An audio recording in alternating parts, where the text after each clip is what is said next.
There's such a wonderful feeling of being great at what one does. What a terrible way it would be to get through this earth, have your whole journey through this earth and never get great at what you're capable of being great at. But in life, as you know, we don't get like our goal. We get probably 25% of our goals, but we ultimately always get our standards. Long term, you will get your standards. So the question becomes, what's the standard need to be then? And that standard needs to be, you keep the promises you make to yourself and one more. So if you're gonna do 30 minutes on the treadmill every day, you don't do 30 minutes, you do the 30 minutes, you do one more. You're gonna make 10 contacts in a day, you don't make 10 contacts in a day, you do the 10 contacts and you make one more. So you start stacking up mathematically all of these one mores. You've just done more so you're better, but you've changed the standard of your life. And you've built this superhuman type self-confidence that I not only do what I say I'm going to do, I do one more than I'm saying I'm going to do. And that's something almost nobody's willing to do, so I'm going to get things almost nobody's going to get. I think most people go through their lives thinking they have no measure of control. The catalyst for change for me all my life has been in my body. And the reason for that is it's something that I actually have some measure of control over. I can't control the external result. I can't control every time how someone's going to respond to me, what the market's doing, whatever it might be. If you're sitting there and you're thinking, I can't change things. It's like, I don't have the capital. I don't have the relationships. I don't have the this or the that. You do have a body.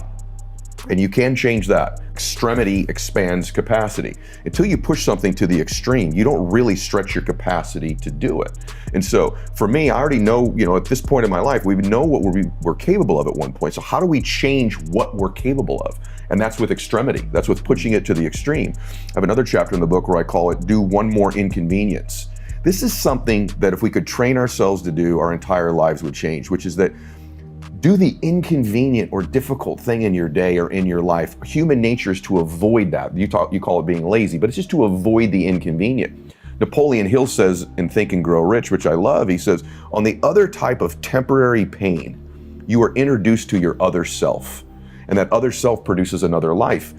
I'm willing to pursue pain. I'm willing to pursue discomfort and do the inconvenient thing because on the other side of that, I have extended my capacity. I've literally changed who I am by getting on the other side of that. I believe you're one decision, one relationship, one meeting, one show, one thought, one new emotion, potentially away from changing your entire life. I've proven this in my life, so have you. And the question then becomes, how do you find them? And this RAS is super powerful in our brains because it's the mechanism that filters the entire world to us. It literally reveals to us our reality, just like you just said. It reveals our reality. I just bought a Tesla. I drove it here today. I like what Musk is doing. I'm like, I'm gonna get one of these Teslas. Man, every freaking where I go, I see Teslas now. Red one, babe. Hey, there's a white one. There's a plaid. 3 lanes over, other side of the freeway. Babe, black Tesla just drove by. She's like, how in the world do you know this? Because it's become important to me. And it's now in my filter. It's now a part of my RAS. That's why when you're in a loud room, all the auditory sounds, someone doesn't even say it loud. Tom, you can hear your own name in a room because it's become important to you. See, the question in life is, can you make your goals, your ambitions, the emotions you want, the thoughts, the relationships you need to become your Teslas? And if they become your Teslas, things slow down. The other part of the matrix I love, I'll come up for air, is Neo is the one. He's the one. And when my wife and I were little, I literally live on the beach now, brother, that we used to walk on. We were in high school, we were dating, and we'd walk on this beach, go, babe, I'm gonna get you one of these beach houses. We're gonna get one of these beach houses. She goes, you are? I go, yep. And I have no idea how, and I go home, I go, Dad, who are these freaking people? Who lives there? He's like, I don't know who the heck they are, but they don't work with me, And I figured something out. When you find a family or a person that's happy and successful, or either one, somewhere back in their lineage, they weren't. That family wasn't. And then the one shows up. The one. And that one changes that family forever. It changes the way they live, the way the world treats them, the way they think. They're the Neo. They're the one in their family. And in my family, I'm the one. I'm the one. I didn't like it. I didn't hope for it. I fought for it. I did the things in this book to become the one in my family. And if you're listening to this or watching it, why don't you consider the fact that potentially maybe you're the one? The world responds to you differently when you value your time like that. What is precious is valuable. That's why a diamond or this watch is way more expensive than the piece of paper that's written down there, because it's more scarce. When your time, when you interact with the world, is slightly more scarce, they respond to you as if you're more valuable. So you get more accountability, more productivity, more fun, more joy, and the world flips its response to you. All of a sudden you become more valuable and precious to people when your time is different. And you'll get thousands more days in your life and live a much more blissful and happy life than the person who only gets 24 hours.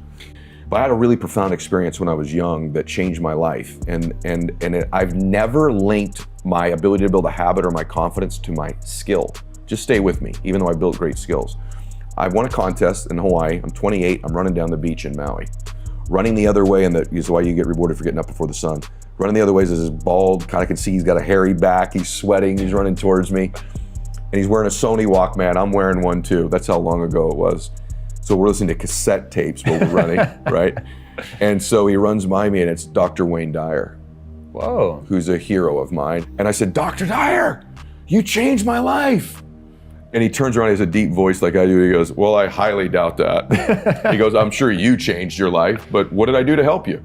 And he walks towards me, and we sit down on this beach together. Whoa. And for 90 minutes, I watch the sun come up with Wayne Dyer.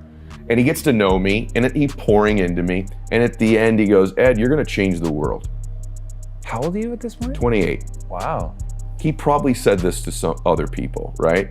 And he goes, I just think you're brilliant. The way you can articulate your thoughts, your viewpoint on personal development and changing oneself, your experience with your dad, you're gonna change the world. And he goes, and that's not why. And he goes, it'll be very dangerous for you to attach yourself to your abilities the rest of your life. Whoa. And I said, I don't understand. Like, if I can't close or persuade, I can't close a sale. He goes, no, I want you to have all those things. But if you attach your identity or worth to the external, it's fleeting. That's why so many pro athletes, when their career's over, they don't know who they are. And I said, well, then what do I do? And he goes, what's beautiful about you, Ed, is your intentions. You have beautiful intent. And I knew that about myself, was my intentions. What I didn't know is he was writing a book at the time called The Power of Intentions. And he goes, would you please, because you have the talents, would you please attach your confidence and your worth and your identity to your intention? When you walk into a stressful environment, remind yourself that you intend to serve, you intend to give, because you may lack the ability sometimes, Ed. You may lack the answer sometimes, but you'll never lack the intent. And that intent will put you in a state where you can find the answers. Brother, all my life, most of my confidence has come from driving here today. I just intend to help people. I intend to make a difference. I don't like that, oh, I don't need to be here, I'm rich already. Forget all that stuff. My intentions are to help people, forgetting my current status one way or the other. And so I would recommend everybody to take a real look inside you. What are your intentions? Your intentions to make a difference? Your intentions to love people? Your intentions to serve people? Is your intent to serve your family? Is your intent to make a difference? If that's the foundation for your worth and your self-confidence, you'll never have to chase it again. So what I do when I'm in a good state, when I'm in that moving state, whether I'm training and working out, or I've crushed a podcast, or I've crushed a show, I create a physical anchor. So I link the emotional state to the anchor. Emotional state to the anchor could be, you can tug on your shirt, you can pull on your right ear, you can snap you've noticed probably 20 times through this interview, I snap my fingers. I associate you with the finger snap more than you could ever possibly imagine. And so for me, that's the juice. And so when you get to a peak state, link it to something physical. The more repetitive it is and the higher the emotional state. That's why, for example, you have them in reverse. If you've ever walked into a room where something bad's happened or hear a song where something, it immediately creates a trigger for you because the emotional experience was so high. First time you did the naughty thing, if there was a song playing and that song comes back on, you go right back to that place, don't you? So there's an emotional heightened state and then something physical that happens. And so in my case, when it's going really good and I'm pumped and everything's great, I link it, I link it, I link it, I link it. And so now, then you can reverse it back where that trigger creates that state. This is really not that complicated. I go into it in the book. It's amazing to me that we all have all these unconscious triggers in our life, whether it is a song or a room or a person or a memory or a whatever, and yet we don't ever take control of them. We know they happen because they happen to us all the time. So all I've done in my life is decide, okay, if that's the case, I'm gonna create a few that serve me. And by the way, the reason it serves me is it can override the negative state. It's my pathway out of the dark space. It's my pathway out of fatigue. It's my pathway out of confusion. It's my pathway out of not knowing the answer to something. I all of a sudden become a heck of a lot more resilient when I'm in that state. And I've got like 4 or 5 of them. I just did another one of them, right? But I've got 4 or 5 physical things I do that I've linked. If you're an athlete, when you make a big putt, link it. You make a big putt, link it. You make a big putt, link it. You ever have someone in your life, just when they touch you, you feel, Lisa touches you, you feel different. Lisa is a trigger for you. No doubt. Of comfort, of confidence, of whatever, ecstasy, whatever it is. So These things are around us all the time. How about we start to take control of them? How about we start to be, no pun intended, intentional about them? So heightened state, physical trigger. Heightened state, physical trigger. Do it repeatedly, and you're going to find yourself a different person when you need to change your state.